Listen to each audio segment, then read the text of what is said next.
All right, I recently made another video describing how radar systems pick up on surface area reflection, or SRA, surface reflection area. So the bigger it is, the easier it is to detect. So you got 500 foot, 1,000, 5,000. So the higher you fly up, see, as you enter a protected zone, the radar systems track you by reflection. Three ways to avoid it is to fly high enough. So pretty much anything over 100,000, 80,000 to 100,000 foot plus, you have to have special fuel mixtures because you have to. Nitromethane is a good one because as you burn it, it releases oxygen, which gives you more power. But three ways to avoid it is to fly high enough to stay off, or low enough to avoid detection, or use material that doesn't allow light reflection.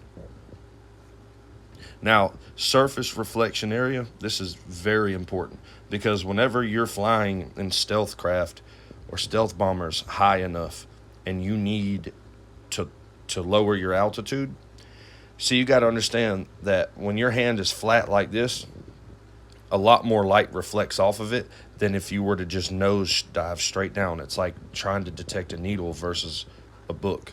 So you create less surface reflection area by nose diving straight down till you know that you're at the lowest point of their radar detection's abilities. So you would move from this height all the way down to the lowest height and then carry out your attack. To describe the chance of this is to decrease the chance of detection when transitioning from high altitudes to low altitudes, you nosedive to create less of a surface reflection area. It's like trying to locate a needle at that point. But see, now I made a current video that this right here, and you can test it yourself. So any engineer or anybody saying that this doesn't work, they're lying.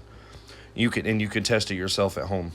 Uh, Experiment to see how ultraviolet light overpowers infrared. So when they're depending on infrared reflection to bounce off of the craft and back down for detection, what you do is you just integrate ultraviolet lighting in the bottom of the plane, like you build it and you mold it into the craft itself, which as the infrared tries to push its way up to detect you, your ultraviolet light pushes down. And you can test it yourself.